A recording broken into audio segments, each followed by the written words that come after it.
Well, hey there. Welcome back to Called to Confidence.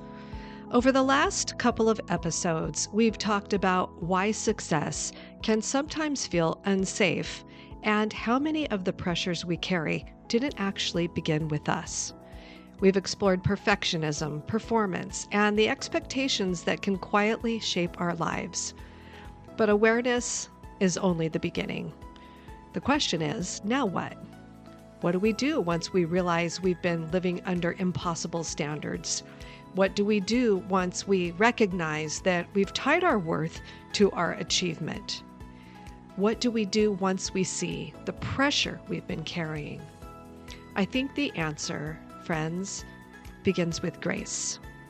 Not the kind of grace we so easily give to other people, but the kind of grace we struggle to give ourselves. For years, I believed acceptance and value came from getting things right, from achieving more, knowing more, doing more, and being more. But life, as I've realized, has a way of teaching us what really matters. I've learned that confidence and self-worth isn't built through perfection. It's built through self-trust and knowing who we are, and the innate value we have regardless of our performance. Confidence is built when we keep showing up, even when we don't have all the answers. It's built when we make a mistake and realize the world didn't end. That's an amazing thing, and it feels good. It's also built when we stop measuring our value by our performance. I've coached teams that they have their value as a human being so tied to the sales deals that they close. Friends, it's just straight up not healthy to have your value as a human being tied to the dollars that you bring in to the company. There's a place for setting goals, healthy goals, but it does not belong attached to your value as a human being. One of the things I've noticed about perfectionism is that it keeps moving the finish line.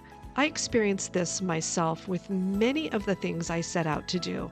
And once I achieved something, I felt like it wasn't enough. I'm wondering if that resonates with you. Do you feel like it's just never enough? No matter how much you achieve, it's never enough. No matter how much progress you make, there's always another standard to meet.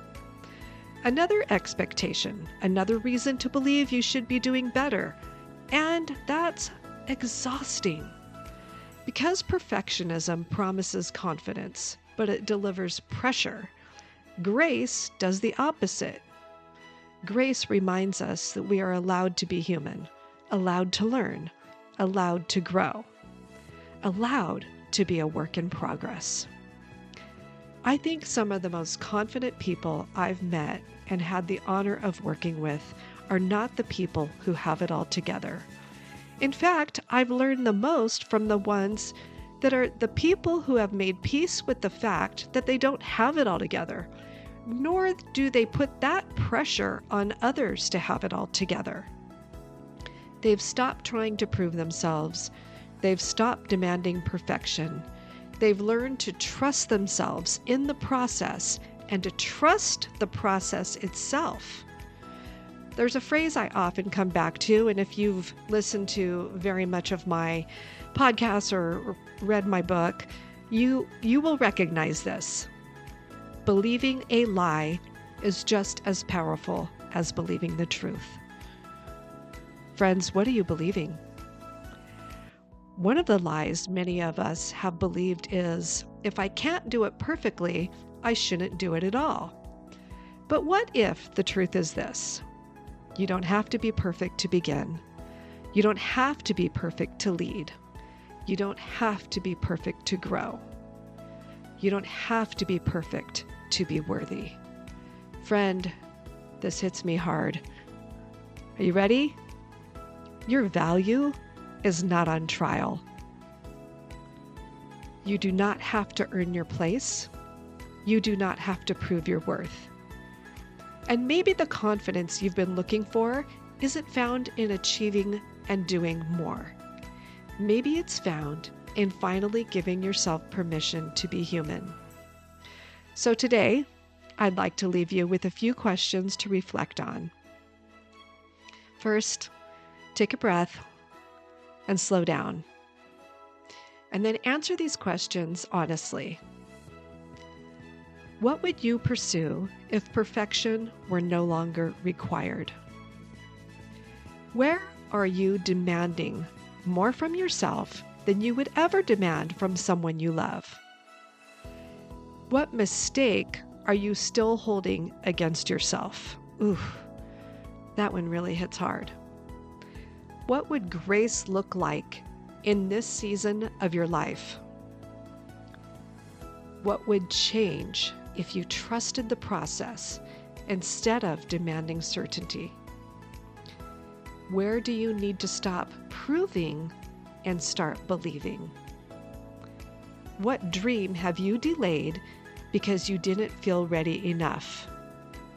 And finally, what if confidence isn't becoming flawless? What if confidence is becoming free of holding on to the idea that you must be perfect at all costs and at all times? As we wrap up this 3-part series, I want you to remember something. Growth is not a straight line. Healing is not a straight line. Leadership is not a straight line. Life is not a straight line.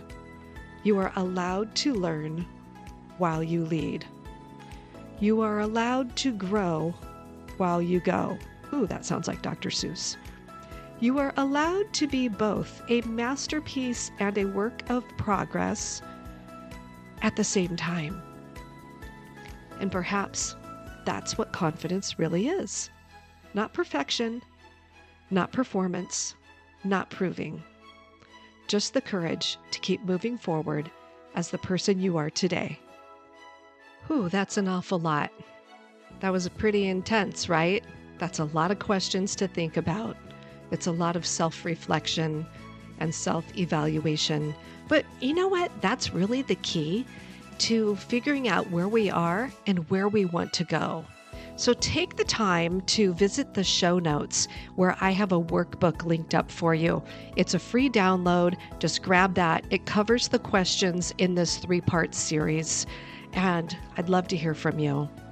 Friends, as always, I'm cheering for you, and I wish you every good thing.